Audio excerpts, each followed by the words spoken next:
G'day everyone, it's Travis here from Adventure Ryder. Thanks for joining us again. For those of you who are first time viewers, thank you very much for coming along, and for those who are repeat, thanks again for returning. So today what I'm going to do is I'm going to produce a video about the Ryder, this new bike, which is the 2024 BMW R18 B, being for bagger. So I did an initial walk around video of this bike, which is on the channel, and I'll put a picture up now as to where that is. And the initial walk around was really just a chance to have a look at some of the key features of the bike, start it up, have a listen. Some of the key features of the infotainment stuff, which I didn't go into a lot of detail, but just gave you a bit of a rundown. And also, really importantly, one of the things I think which is the highlight of this bike, which is it has a reverse gear. So in that video you'll see a clip of me actually reversing the bike up my driveway here, which is, you know, it's got a relative incline, and I explain the process of how that works, and you'll get to see an actual example. So it's one of the things that really drew me to this bike, and if you watch that video you'll get a bit more around the specs and those sorts of things. So it's a pretty heavy bike. I think it just sits at just under 400 kilos, 397 or something like that. So the reverse gear is phenomenal. I know I've already had some comments from people watching the video saying, gee, you're really lucky you've got a reverse gear. So that was part one of this video, and I wanted to break it up because I didn't want to have a really massive long video of a walk around then a ride. So I've broken up into two. So this is part two. What we're going to do today is actually take this out for a ride. And also I just want to say thank you to those who watched the last video, which is getting, you know, a few views, and I really appreciate it. And those who've liked the video and commented, and I'll always respond back to comments very quickly.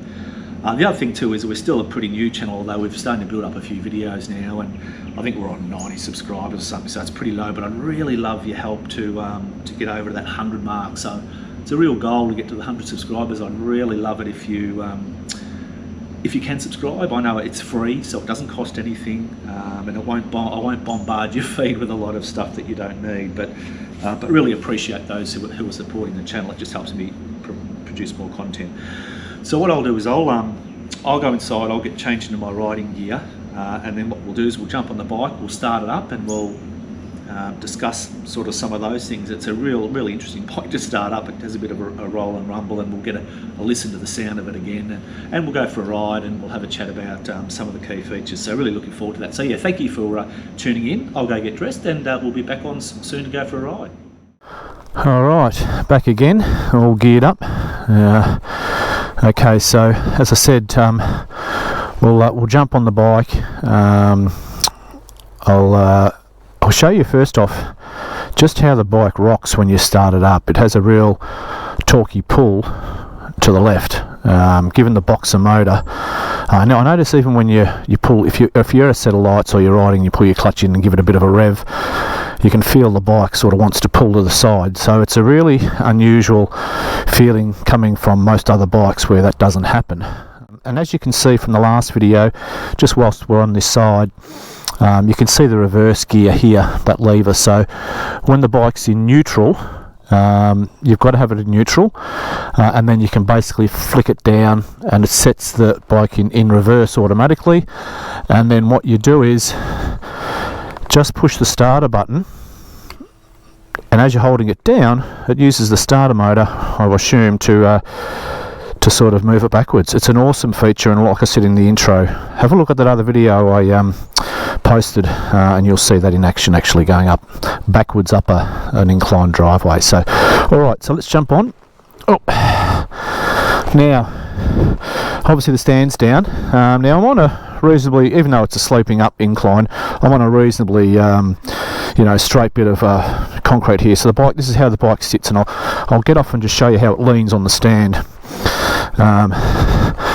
So that's it. So it's got a fair bit of a lean, and I think once you first put the stand out, and with the weight of it, you go, but then the stand kicks in. So getting it off, a little bit of a pull, but no, all good. Pull the stand in. Alright, now so to start the bike, and I should have mentioned first actually it's in my pocket, and just give me a tick. So the bike comes with a BMW fob, and there is a key because you can lock your fuel filler, which is under here. and you can also lock your pannier side hard cases. But yeah, so you don't need, there's no key, you just have that in proximity to the bike and you can do it. Interestingly, the other night, I left this inside and I came out into the garage to sit on the bike as I was looking at something, measuring something, and it's got a bloody alarm, a tilt alarm. So what's happened is I've jumped on the bike, just stood it up like this, and all of a sudden, Jesus, all this alarm went off. It was actually bloody quite loud, and I had to go in and get the fob to be able to put the power button on to stop the alarm. So a really good feature of this bike is it's got a tilt alarm, it's got an immobiliser, and if you don't have this in proximity, you ain't going to be starting this bike. Rightio. Now, all right, let's get started. So one of the things you've got to do for this bike to start is obviously you've got to hold the clutch in. If you don't hold the clutch in, you're not going to start it. And I'll give you an example. So there's a power button here. That powers it all up because I've got the fob in proximity. You know, it goes through the usual startup and goes to the front screen. All right. If I try and start it without pulling the clutch, I get nothing at all. I can't start it. Pull the clutch in. There you go. She started up, obviously in neutral. Now I don't know if you noticed that when I just started that, how the bike rolled a bit to the left, and I'll do it again. Right, so just watch, and I'm not going to move. You just watch the bike kick itself over when it hits start. Sorry, I've got to hold the clutch in. Ready? It really gives a bit of a pull over to that left side, and that's the boxer motor just giving it the start. And you'll notice that when I get it a set of lights or something, I'll put the clutch in or stop somewhere, give it a rev, and you'll see how it sort of... Look, it's not an issue, it's just something that you've got to get used to. I love the fact that it's got the old-fashioned gauges, built-in, Berlin built, obviously fuel gauge, speedo, tacho, and that one's really interesting, and I'll explain in the first video. Look, it's probably something, it's called a power reserve indicator now. It's not something you really need, but what it does, so when I rev it, it sits on 100% power. That's what I've got available to me. And when you're in gear and obviously, you know, you're getting the revs up, it'll start to tell you, oh, you've only got this much power in reserve to push the bike, and then, you know, when you change up, it sort of backs off a bit. So that's an interesting feature. Also, I did explain in my other video, the phone holder. Now, mine's only in an Apple an Apple iPhone 11, I think it is, so it's not the newer one, it's that sort of normal size or smaller size. I went and bought a cable off eBay. It's a USB-C, and I've just run it into that's all you need to do. Now this phone will charge whilst you're riding, and it integrates really well with all the TFT for phone calls, etc. And also, which I forgot to mention in part one, it's got a little fan under there that keeps the phone cool, so it's a great little gadget. So anyway, so my phone's charging. I'll turn my headset on. I've got a Sena Evo 20 headset. Now you'll probably see it, little helmet appear here. There it is.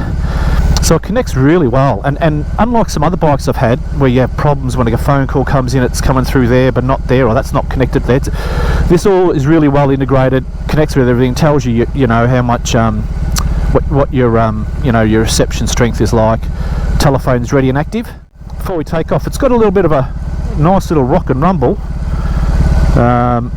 I remember someone saying initially with the earlier models of these, when they first come out, it vibrates a lot at certain speeds. I don't find that now. Whether that's something BMW have refined, or whether maybe there's this bagger model with the heavier fairing, you get at the lot, you get the rumble, but it's just like a rumble, like you probably get on a Harley Davidson or any other cruiser. That is one thing I think is a bit of a con of this bike too, is that the gear lever is very, very close and tucked under the cylinder. Now I've got thick boots on. I can get under it, but yeah, you can buy extenders on eBay and stuff for the gear lever, which I'll probably buy at some point, just so it gives you an easier thing. So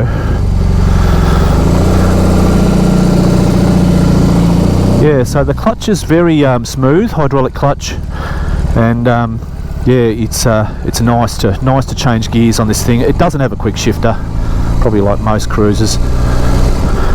All right, it's a lovely day for a ride actually. Now, in terms of manoeuvrability, as you can see, it's actually quite flickable, and I think that has to do with the fact that the centre of gravity, or the weight, as I explained in the first video, is actually quite low.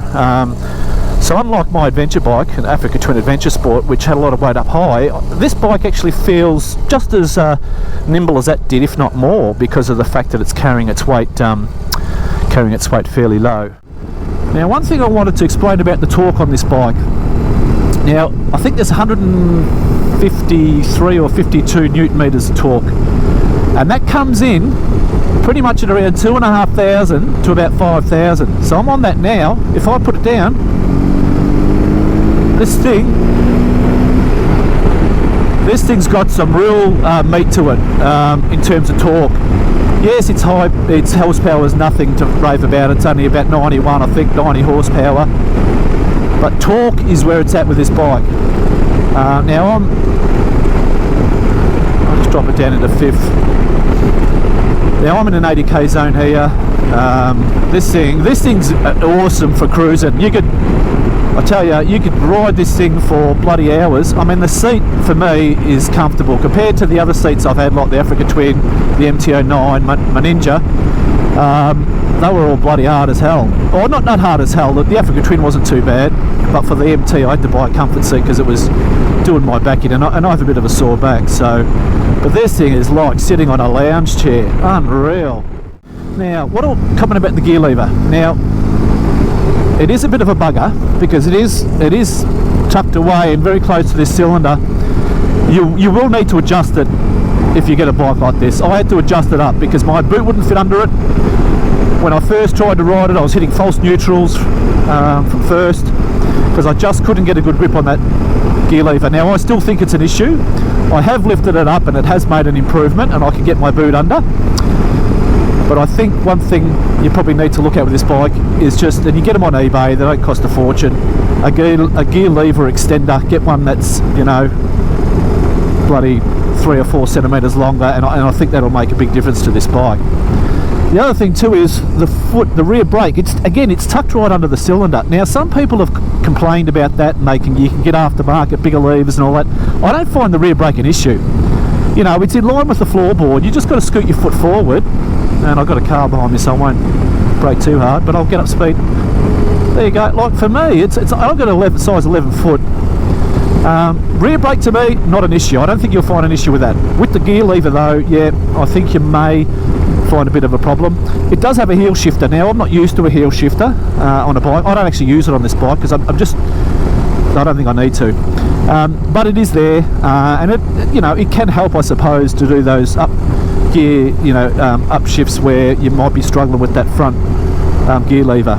But trust me, a bit of adjustment even on this one. I'm fine to ride this like it is, but if I was going to be really pedantic, I'd probably get a little extender for the gear lever, just to make sure I had a really good grip and control. But as you can see, I'm changing gears up and down here, no worries. One thing I do know with one thing that's new to me with the footboards, they're comfortable, they're not massive, but I find resting my feet on it with this gear lever, when I want to go down a gear, unlike pegs where you can just pivot your foot up and over and push it down, I find here I've got to lift my foot up and actually stamp on the gear lever. I've just turned it.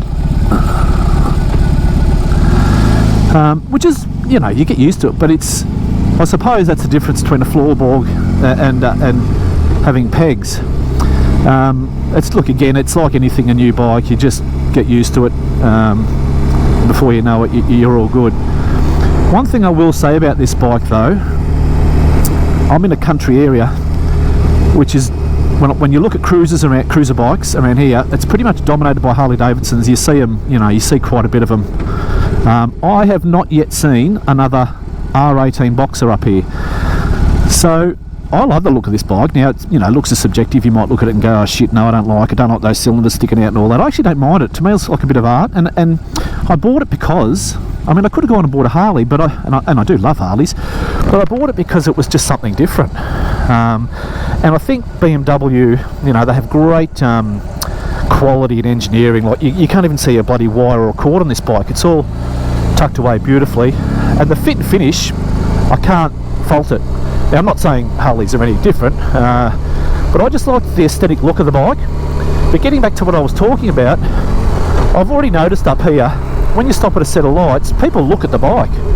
It's like it gets a lot of attention, and I think you know, because it does look a bit different. You've got the big the badge of 1800cc on the side, the boxer motor sticks out, and probably because this bike's new too and it looks really shiny, and it's black because I like the black accents to the bike. But I do get a lot of people stopping and having a look at, even when I ride past them, or they drive past me.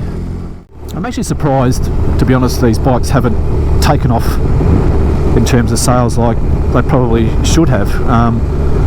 Yeah, they've got their little tweaky downsides, and some people probably don't like the look and all that, but I mean, I'm loving this bike. Like I said, it's flickable. It'll corner fine. You don't have to stress about, like I said, that ground clearance. Jesus, you'd want to be over pretty over a fair bit, I think, to scrape the bloody floorboards on this thing. I'm sure I could do it if I wanted to quite easily if I'd really went it over. But so here I am in third gear doing 60. The thing's not lugging, but just sitting at 2,000 revs, you know. For those looking at this bike for long distance, not an issue. I never use. It's got the Marshall sound system, which I don't use because I don't like everyone listening to my music. I prefer to just listen to it through my headset, which I've got it set up as. But you can on the run change it to the speakers if you want, or change it from the speakers to your headset. The connectivity, like I said, is awesome with this. I can get a phone call, don't have any worries.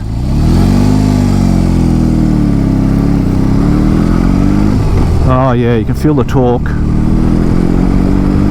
Oh, this thing's got torque on tap. One thing, mirrors are good. They look small and you think, oh, they're not going to be very effective, but actually they're not too bad. I can see everything behind me and to the sides. I'm pretty happy with that.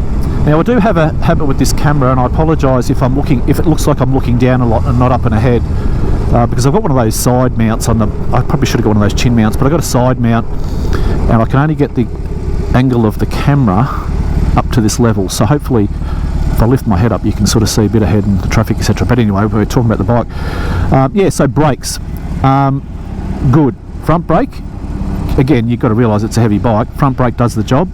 I'm not going to rave about it, I'll be honest, but it's more than enough to pull this bike up. The rear brake, it's a rear brake. Would I? Yeah, look, no, it's fine.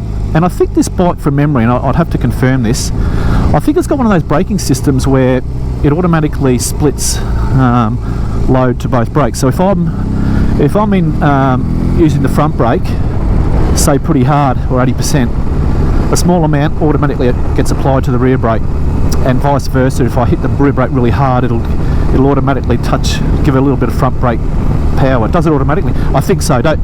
And if I'm wrong, please comment, because I'm only going off a review that I did, because you can't sort of feel it when you're riding it. So I'm just using the front brake now, more than enough. I'm going down a slight incline. I'm only just really pulling it in a little bit.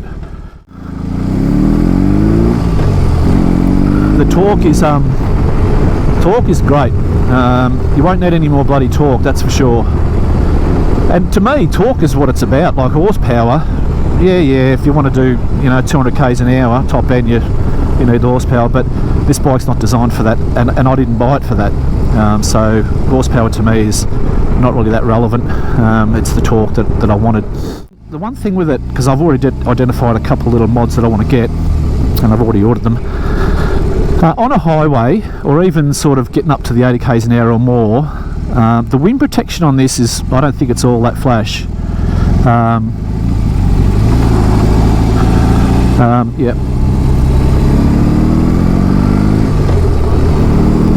Yeah, so sorry, I don't think it's all that flash. I mean, don't get me wrong, it's fine here. Like the wind, just doing these sort of speeds, is just sort of hitting the top of my helmet. I did a review on the Africa Twin bike that I had, and yeah, that had much better wind protection, and I did a whole thing on the wind protection on that, so if you're interested in an Africa Twin, watch that video. Yeah, I noticed that because when I rode it home from Frankston, it was all up this way. It's 110 k an hour zone on a lot of the highway, so when I was really giving it, I was getting a bit of buffeting and stuff, and I think a lot of it, surprisingly, was coming up from underneath down there and hitting me, and then going up onto my helmet. And there's another review done on this bike where someone complains about the same thing. And also the screen, it's fixed, it doesn't move, you can't adjust it. I like the look of it, but practicality wise it really doesn't do a great deal. However, The Transcontinental model of this bike, which is the R18 Transcontinental, which is pretty much the same as this bike, except it has one of those, you know, the hard leather pillion seat on it, you know, and you know, driving lights and a few other things, but I think the guts of it's pretty much the same. It has a taller windscreen. Again, it's only fixed, I believe, but it comes up another, I think it's another 10 or 15 centimetres higher than this one, and it fits on the same bolts, because this has got 3 bolts on each side. It's a swap screen. Now, they also have them on eBay, because I could well imagine if I bought through BMW, it would have cost me a bloody fortune. And to be honest, the ones I've seen on eBay, they look like, there's nothing on these screens that says BMW, it's just a windscreen. Now, the ones on eBay, they give you the Transcontinental aftermarket. I think I got it, including delivery, because it's overseas. I think it was about $200 and something, I think, delivered. It's still on the way, but I've measured it all. It fits in the same bolts. It actually looks like this screen with the black accent and everything, but it just comes up another, and so it just comes up a bit more. And I think, and I'm hoping, that really changes the dynamics in terms of the wind buffering. And now I've also gone and bought, and you can I think you can get this from BMW, but I bought them on eBay, wind deflectors. See how there's 2 little screws down there? You get this, I've gone for a clear one, and what it does is it covers down to sort of the indicator light, and it deflects a bit of that wind I was telling you about that sort of comes up through here. So I've got that on way. If I get a chance later on another ride, I'll do a bit of a review on those to let you know if they've made much of a difference. I'm hoping it does, because I think once that's sorted with this bike, it'll be perfect, you know, for that long distance. I just think I'm not used to, apart from when I had the M10 on, I'm not used to just sitting there getting hit with wind. Don't get me wrong, it's not bad, like, but I'm just getting it here on my inner shoulder and chest, and I think a lot of that's coming up from there. And then in terms of the windscreen, I'm getting it sort of, whereas my Africa Twin would go up and over at a fast speed, this one I'm getting it onto the top of the visor, or even probably the centre of the visor, to be honest. I spoke a little bit earlier about the fit and finish. Oh, well, you know, look, it's BMW. I'm not saying it's snobby to say that they're better than anyone else, and it's certainly not having to go at any other, like Harley or any other bike, because, you know, they've all got good quality. But I just find with this, I don't know, it just feels solid. There's no squeaks or rattles, apart from, you know, the motor giving a bit of a rattle. And the wires, like, if you get off and have a look at this bike, you can hardly see a wire. Everything's just so clean and crisp, and it's just a really nice, well-built looking bike. And like I said, well, you can see here a little bit of a rumble. You might just see a little bit of a shake, and it's that sort of rumbling sideways. And if I rev it, see how it went over to the left? It's the torque of that boxer motor. Just look, it's nothing to worry about. Don't get me wrong. It's not horrible, but it does feel different. If you haven't ridden a boxer motor. Now, these boxer motors, they're nothing new. It's not like, they're coming out trial on some prototype thing. BMW have been making boxer motors since 1923. So over 100 years they've been making these boxer motors. And of course, you know, those adventure riders know that, you know, the GS, you know, 1250, 1300, they've got a different box motor. This is a big sort of torquey boxer motor, 1800cc. This doesn't have the power though of horsepower of a GS 1300 or whatever like that, because it's designed to ride differently. So it is BMW's biggest boxer motor that they make. They call it the Big Boxer. And when I bought it, you can get oh, there you go. See, too busy concentrating on the other rider there. You can get a service package now, because this is new. I bought it new. You get the option, and even within 5 years, you get the option of a 5-year. Well, it comes with a 5-year warranty, not the option. But in terms of a service pack, it comes with 2 types of service packs. One's called an oil and lube or something, so, you know, it covers just the oil change aspect of your servicing. And there's one called a service inclusive. You can have a look on their website and have a look, and that's meant to include, you know, the oil plus most of the other stuff, obviously, except I think brake pads and things that wear out normally, tyres, etc. But when I first turned up to pick this bike up, I thought, oh my god, it looks massive compared to the one I was riding, and I was like, oh Jesus, how heavy is this front fairing?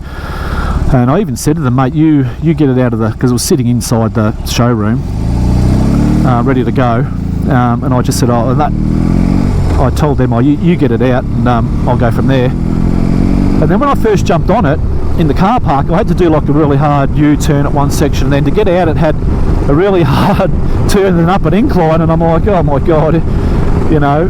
But to be honest, I didn't find an issue with it. It was yeah, no, it was all good. I'll just go around like that, and I'll you know, just ride it around, get used to the way that handles and corners. And there's someone's, you know, even like this, you know, you can use the rear brake just to give you that bit of balance and stability, turn it around. And look, I'm not the best rider in the world, and I've always said I'll be the first to admit it, and none of us are bloody, you know, the best riders in the world, or some of us might be. So you've got to be honest with yourself around your capabilities. So I'll do stuff like this, rear brake, keep the clutch in the clutch friction zone, and just get to learn how to turn bikes. I did it with my Africa Twin because I felt that was so goddamn bloody high. Yeah, so you know, just do a bit of that, you'll be right. You know, when you pull up, because the seat's so low to the ground compared to most bikes, you'd have to be 3 foot not to be able to flat foot this thing, I reckon. Love the torque, you know. In every gear, like I said, between about 2,500 and about 4.5, you've got mid-range torque buckets. You want to overtake in an urban area like this, you know, your 60, your 80 zones. This thing will power past most vehicles. You'll never have any trouble with it as an urban cruiser. Yeah, see, even now when I put my clutch in and I rev it, see how it moves a little bit to the left? It's yeah, it's just different. Like every bike, there's heaps of aftermarket parts for these, which I find really good. So you've got a really good range of market stuff, screens, gear levers, bloody, you know, new. If you don't like the look of the covers on the cylinders, you know, you can get all these different types and styles and badges, and one thing you can get, and of course like every bike, is you can get an aftermarket exhaust, which gives this really more of a deep burble if you really want to get that sound going. But like everything, they're bloody expensive. You know, you're talking $1,000 up for something reasonable. I mean, I know you can get on Amazon and all that and get sort of cheap stuff, but for a bike like this, if you're going to go and pay whatever it is, you know, you're not going to want to pay for a $200 exhaust, although, you know, go your hardest if that's what you want. I'm not having a go at anyone who buys, you know, cheap products or cheaper parts for their bike, because I am, like that wing thing and the thing I've gone on eBay, so got no issue with that. But I think for an exhaust, it is a pretty important thing, and you want the right sound. Look, I'm probably going to leave it stock, to be honest, at least for a while. I didn't get the bike to be loud. I didn't get it for that reason. So I got it because I wanted a cruiser that was comfortable for my back. But the clutch is beautifully smooth, and I think a bit of it's got to do with the riding mode. Now there's 3 riding modes for this bike: rain, roll and rock. Rock being the most power, which is what I prefer. But you've got rain, and it really dulls down the response for obvious reasons. If you're riding in the rain or unsteady surfaces, it's probably very good. And then roll, I find it's pretty much like rain. It doesn't, you know, it's meant to be the intermediate, you know, not too powerful, but I find for me it just doesn't give me the punch that I like. So I keep it in rock mode. To change the modes, see the mode button? That's all that button's for, is to change, and I'll do it now. If I hit it up, see how it goes to rain, it'll sit there for a bit and it'll automatically lock it in a tick. So it's still saying, yep, you've selected that, and it should just settle itself in. Either that or it's making a liar of me. There it goes, it's settled in. Now, watch this, I'll go back a gear. I'm pulling on the thing, there's nothing. I'm getting no power, I'm bugger all power. And I've turned it half the throttle. That's rain, really dulls down the power. If I go to roll, right, we'll let the roll settle in. Right, it's in. Yeah, a little bit more go, but I find, and maybe when we take off we might see it, I find it's very much like rain, although with a little bit of noticeable uptick in power. Now, if you're probably first time riding the bike, maybe you might use roll. I find actually the first time riding the bike you're better off using rock because it's a little bit more responsive on the clutch, and see that's just got not as much go in it.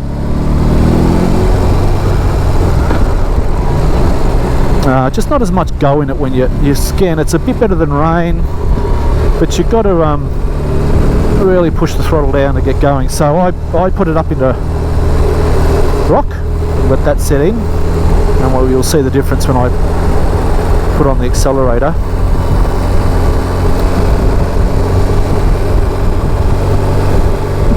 I think it's already in. Now it's in. Whoa, see, and I'm in third, I'm in high gear. Pour on the power and it just wants to go. And I think that's the way this bike's meant to be ridden. So yes, the other gears, other modes might help if it's piss and rain, or you're a bit worried about the power, but the only way to ride this bike I think is in rock mode. The TFT on the run's very easy. It's got the BMW wonder wheel or whatever they bloody call it, and the menu button gets you through all the menus, so you just click it down, and there's sub menus down, sub menus up I think, so you click it down, then you use the wheel and you just go sideways to the thing you want. Right, telephone, click down because it's got an arrow, so wherever there's an arrow you move to that direction, and to go back you just one level you just push up, it goes back into that menu, and then up again gets you out like that. So like I said, I'm not going to go through all that with you. That could be a whole video into itself. But yeah, it's very intuitive to use. You've got cruise control up here, on and off, and set and resume, like most bikes with cruise control. The one probably additional thing with this that a lot of bikes don't have, it's got adaptive cruise control. So it's got at the front of the bike, and again, watch the first video, this is the part one, I sort of explained that. And what it's got adjustable adaptive cruise control. So what it does is, if you put it on, it's always automatically on, I think when you hit your cruise on. I won't do it here in tight traffic. But what you've got is over there on the top, see that little button there where I'm putting my thumb? What you can do with the adaptive is you can set the distance of it. So if you want to, I think it's by car lengths, I'm not sure. So I could be like this and have my cruise and set it to be this distance from that car in front, and it will keep me that distance. Or I can have it close, or I can have it back further, depending on what you're where you're riding, whether it's a highway or an urban area or whatever. I don't traditionally use cruise control a lot. I don't do excessive amounts of highway riding. I prefer country roads and roads off a highway. So I sort of find I don't really use it, but you know, for those who do a lot of highway miles, it'd be bloody awesome, you know, particularly the adaptive cruise. And that's again another thing that I don't think any other bikes have. Really loving it. You can, I just love the bike because it's so different. It's just different, and maybe people call me a bit different, I don't know, but yeah, if you're after something a little bit different and unique, and you like the look and style and feel of a boxer motor, and you want to get a cruiser, I would seriously take one of these for a test ride. If not this, take one of the, you know, the R18 Classic or even the Roctane or the Standard, just so you can get a feel for the weight and the motor. I think what they've done with this colour, and I think it's called Metallic Storm Black or something. I'll put that up on the screen now. I think it's this one. I think there's about, well actually there's quite a few colours. I think there's about 8 colours if you go on their website, you know, combinations. Oh, the other thing, and I don't want to keep this video going for too long because you're probably already bored by it. One of the criticisms of this bike is the fact that you can't stick your feet up, or it's very difficult to stick your feet up when you like you can on other cruisers, you know, on long distance rides where you got you can buy bars and all that to sort of see here, stick your foot up. Well, there's nothing because you've only got the bloody cylinder head. Now, I'm sure if you rested on that, you'll know about it after a while. But having said that, the highway bars, most of them, and the ones I'm looking at, you can actually buy additional steps that come back and they sit over the top of the engine cylinder, and you can just rest your leg on it. So don't be put off by people that say, oh yeah, it's a great bike, but you can't put your feet up, because you can. It's just whether or not you're prepared to bolt that on and change the aesthetic look of the bike. like I said, I'm 6 foot, but I'm quite easily flat-footed with a bloody bend in my knee. So yeah, if you're shorter, don't worry about that. Come and have a look at it. And like anything, you got to take them for a ride. I mean, I was sort of a bit disappointed I couldn't take this actual model out for a test ride because I didn't have one in stock. Like I said to you, in terms of if you want to use your rear brake to do tight cornering under acceleration using the friction zone, you've got more control over this, I think, this hydraulic clutch, because you've got really good movement in the friction zone, so you can, you know, you're not going to jerk, oh shit, you know, and bugger yourself up because you've let it out too quick. I don't think you'll find that with this bike. So yeah, it's good. Position of the handles, really good. Like, you know, you can just, as you should, just not be too tense, just let your arms drop and just hang and be really loose on, you know, don't be too, you know, I'm not going to tell you how to ride a bike, you know how to ride a bike. This, you could go away, and I mentioned this in the part 1 video, this you could go away for a night, no worries, and shove some clothes in the, you know, your rear cases, but you can't fit a helmet in them. You're not going to be able to fit a real lot in it, to be honest. So yeah, this is probably not the bike for you if you just want to carry a ton of stuff. But having said that, you can get a backpack or a bag, put it on, throw it on the back. You know, you can get more onto it than you probably need if you're going to go away for a couple of nights or a couple of days. Yeah. So anyway, look, I hope you've got something out of this. I'm learning this bike. I'm just giving you some of my thoughts about it.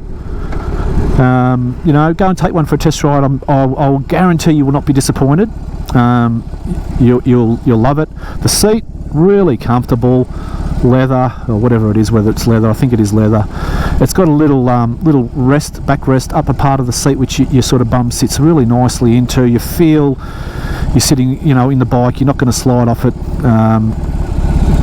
It's got a nice little rumble at the lights.